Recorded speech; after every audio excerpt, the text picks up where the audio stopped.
Welcome back. Let's take a look at what's happening in the world of business. Now, it is the end of an era as veteran businessman come founder of Equity Bank, Peter Munga announced his retirement as chairman of the listed bank. Munga exits the bank after having served in the industry 75 years with an illustrious 35 years of service at Equity Bank. Munga will be replaced by David Ansell, vice chairman of the group, as chairman designate. Dr. Munga, who has been the founder chairman since 1984, expressed his desire to retire from the board to mark his 35 years of service as he celebrates his 75th birthday. Munga and Ansell will work collaboratively to ensure smooth transition is completed by the time of the next AGM in 2019. Munga is among Kenya's top billionaires with interest in various firms in and outside the region. In banking still, private sector activity rose in the month of May, but at a slower pace as the recovery in business activity over the past 5 months continued. The seasonally adjusted Stanbic Bank Purchasing Managers Index fell from April's 27-month high of 56.4% to 55.4% in May. Now, despite softening, the latest readings signaled a sharp improvement in operating conditions as firms raised their output charges at a marked pace that was the strongest in 3 months amid favorable demand conditions. Mirroring the trend for output, new business placed at Kenyan private sector firms rose for the 6th month in succession in the month of May. Elsewhere, the multi-billion global flower industry is hosting a 3-day international flower trade, an exhibition which has brought buyers from the United States to Kenya. This as a result of the introduction of direct flights between Kenya and the US. This is expected to unlock a new market for floriculture.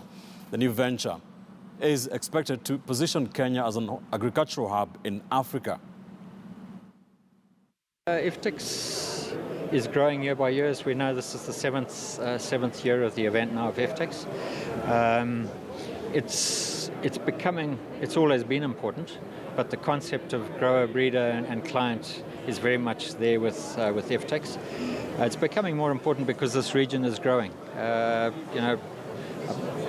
There's approximately 3,500 hectares of roses in Kenya, about 1,400 hectares in Ethiopia, and then of course the other surrounding companies have a lot of hectares too. So it is one of the major producing provinces of the regions of the year of the world. For the USA, basically it's very, very important for this region to have a new market, to have direct flights, which are scheduled for later this year, will reduce the freight costs. The freight costs are a major part of the costs of sale for any grower. We are getting many customers. They're visiting here. Because we have all type of flowers. We have a whole bouquet. We have a big range of the flowers. So we are hoping we'll approach more customers and we'll increase the market. You need to really understand the growing techniques because it's very intense and very detailed. You need to understand the weather, the impact of weather, the soil, microclimates, all that. Again, it's quite intense in terms of labor intensive. You need also quite a bit of capital. But I think once everything is put together correctly, it's worth it. In the wake of the recent climatic events, there is need for a collective convergence of the national and county governments, the regional think tanks, agencies in charge of disaster management and managing programs in order to mitigate against drought and floods. Emergencies of drought and flood still persist and have a wide-ranging impact on social welfare, while at the official opening of the Kenya Institute for Public Research. We take for granted, we wish it away, we keep on praying about it, the question about droughts and floods. And from yesterday, I was surprised to hear that our country, at any one time, depending on where you are, you could be challenged by droughts, you could be challenged by floods. 80% of the country not suitable for arable farming. In response, the government has prioritized drought and floods in our development agenda, and is one of the key flagship projects under Kenya's Vision 2030. And the current medium-term Plan 3 which has just been completed, running from 2018 to 2022. Several county governments have integrated climate hazards in their county integrated development plans, CIDPs.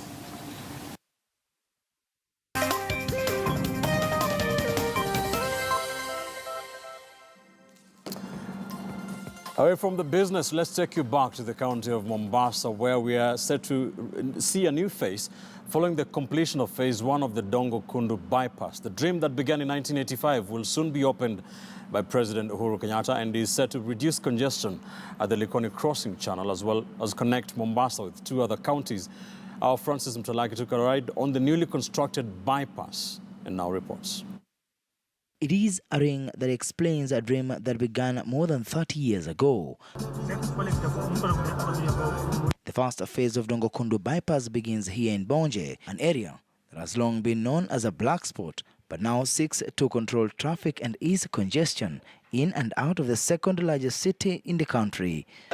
That corridor is expected to take traffic from the main island through the old tradition of Mombasa Nairobi Road, especially the cargo traffic that is leaving and entering Mombasa port.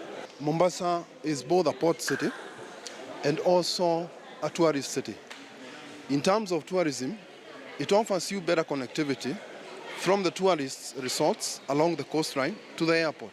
Phase 1, which is 99% complete, has been constructed at a cost of 12.4 billion shillings and connects SGR through Port Reitz area into the island. This section of the road is expected to be opened by President Uhuru Kenyatta soon.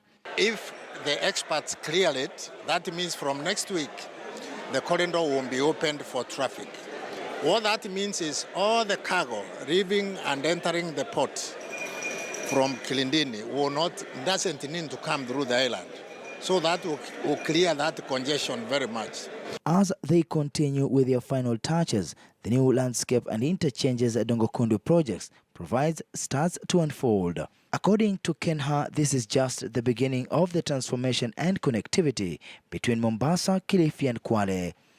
At the moment, one has to cross the Likoni Channel using the ferry to Mombasa Island before connecting to Mombasa-Nairobi Highway. From Bonje, the northern bypass will connect Kilifi County at Mtwapa, while the southern bypass will cater for Kwale County. Our spot check of the road project showed that Kenha has opted to do away with guardrails that have continued to cause deadly accidents.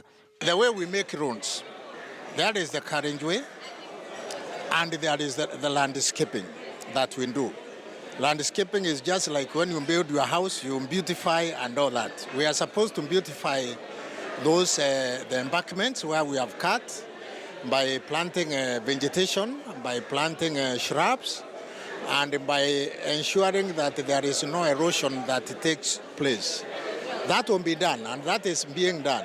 We have an extensive maintenance program.